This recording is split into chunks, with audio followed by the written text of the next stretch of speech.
রাখাই তোরা অপেক্ষা করে এই শিব মন্দিরের সম্মুখে কোথায় সনকা সনকা এসেছো? আমি তোমাদেরই পথে বসেছিলাম। এসেছি সনকা। জানো সনকা, জানো আমি তোমায় কথা দিয়েছিলাম সনকা, আমি আমার পুত্র লোকেন্দ্রের শুভ বিবাহ দিয়ে পুত্রবধূকে সঙ্গে নিয়ে ফিরিয়ে দেবো আমি তোমারই অঞ্চলে। তাই দেখো দেখো সনকা, শিব মন্দিরের সম্মুখে আমার পুত্র লোকেন্দ্র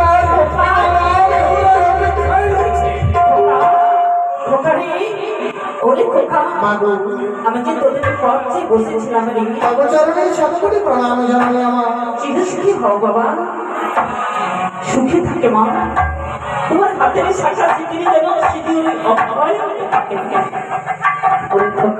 সনকা, আমি তোমাকে বলেছিলাম না সনকা, আমি তাকে পুত্রবধূ রূপে বরণ করে নিয়ে আসবো। সেই সামান্য বর্ণনা হয়, রূপে হবে লক্ষ্মী, গুণে হবে সরস্বতী।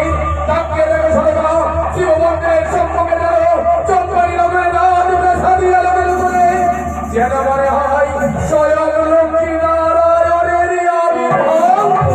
সত্যই বলেছ। আজ যখন তুমি আমার ঘরের লক্ষ্মী এই চম্পানিকে পদধূলি দিয়েছে, তখন থেকে যেন আজ আমার চম্পানিখানে আলোকিত হয়ে গেছে।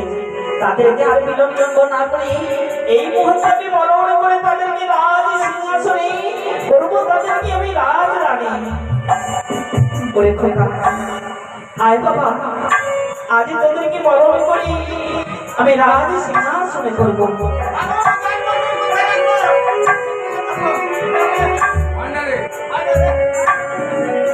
তবে আর দেরি না করে এই মুহূর্তে আমি বরণ করে তাদেরকে আমি আজ রাজপ্রাসাদে নিয়ে যাবো।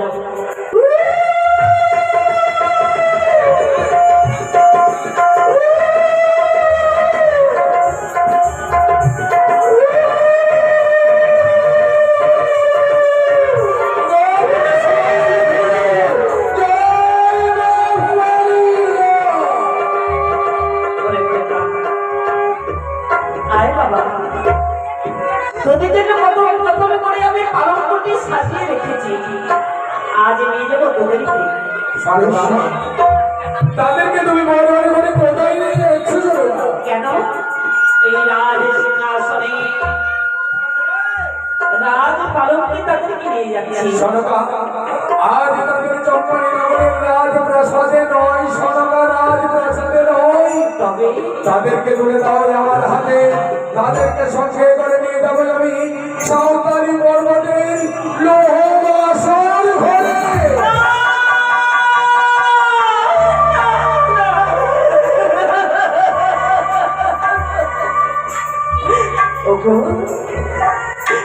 এত বড় আমার আজ পালঙ্ক থাকতে আজ তুমি নিয়ে যাবে তাদেরকে সাঁওতালি ভুবনে? কেন সবাই, কেন তাদেরকে আমি নিয়ে যেতে দেব না? তুমি কি জানো না সনকা, আজ লক্ষ্মীন্দরের শুভ পরিণয় এনেছি। আজ তার কাল রাত্রি, এই কাল রাত্রির জন্য আমি লক্ষ্মীন্দরের জন্য নির্মাণ করেছি সুন্দর করে লোহার বাসর ঘর। মাগো, চম্পক নগরে এত বড় রাজভবনে থাকতে সামান্য একটি প্রাণ, অন্যদিকে একটি প্রাণের জায়গা হলো না। পিতা গো, আমাদেরকে নিয়ে যাবে ওই লোহবাসরি ঘরে।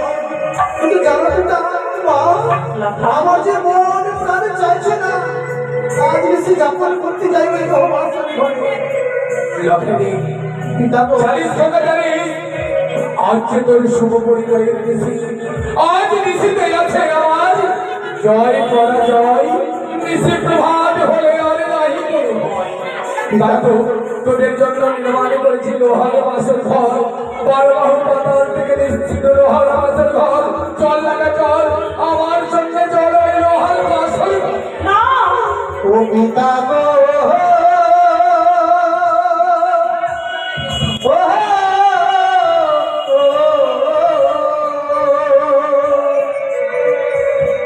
আর না জানি কি আছে মোর কপালে।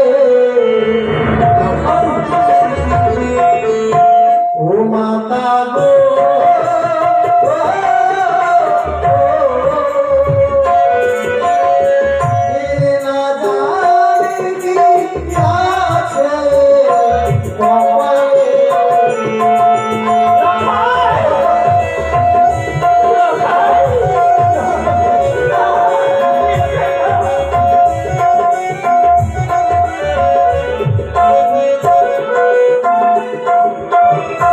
পিতা গো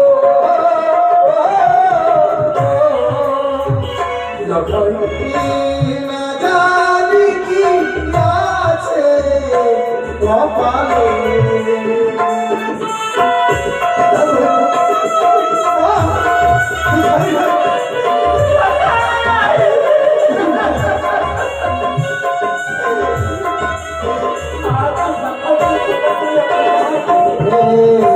তোমরা রাজভুবনে আমরা থাকব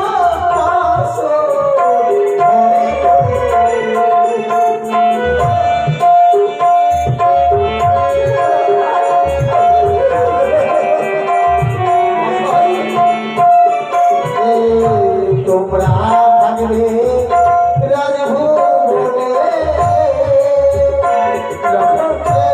আমরা থাকব ঘরে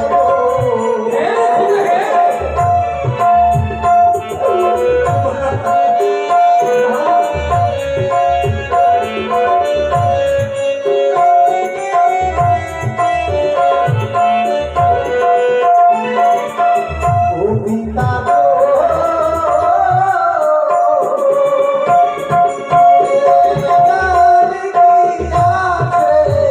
কপালে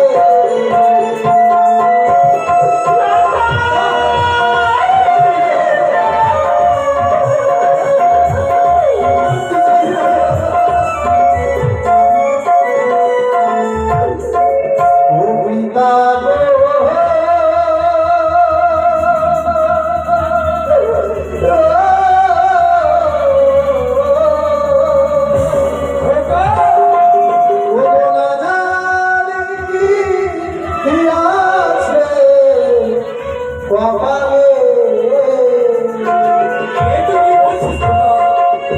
আমার যে মনে চাইছে না পিতা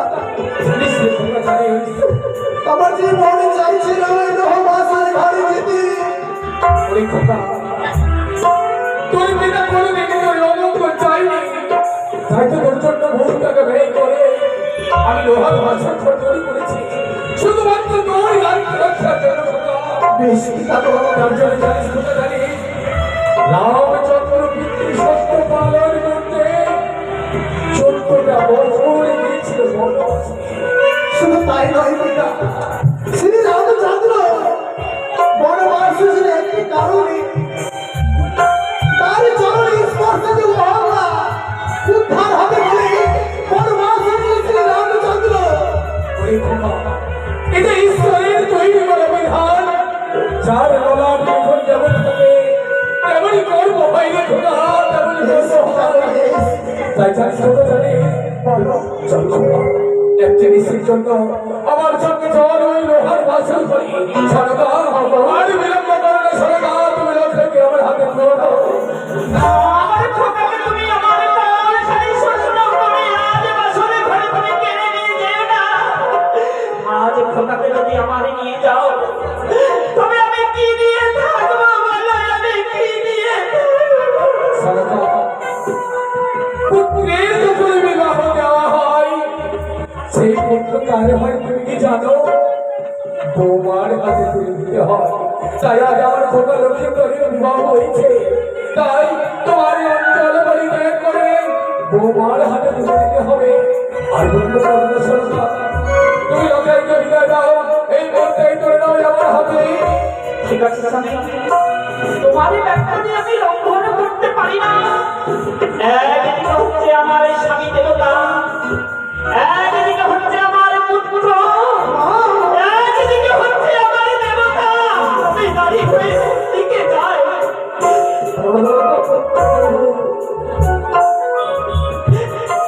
আমার কষ্টি নয় মাত্র একটি আমাদের সন্তান। তাকে আমি ছোট্ট থেকে লালন পালন করে মানুষের মতো মানুষ করে আজ নিয়েছি বিবাহ। আজ থেকে আমার পুত্র লক্ষ্মী পাবে, তাই দায়িত্ব আমি তোমার হস্তে তুলে দিলাম মা। তুমি যেন সারা দেশে আজ আমার পুত্র লক্ষ্মীকে নিয়ে যেন বুকে আগলে রাখতে পারো। এসে মহারাজ হয়ে আসছে, আমি বড় মনে করে নিয়ে আসবো।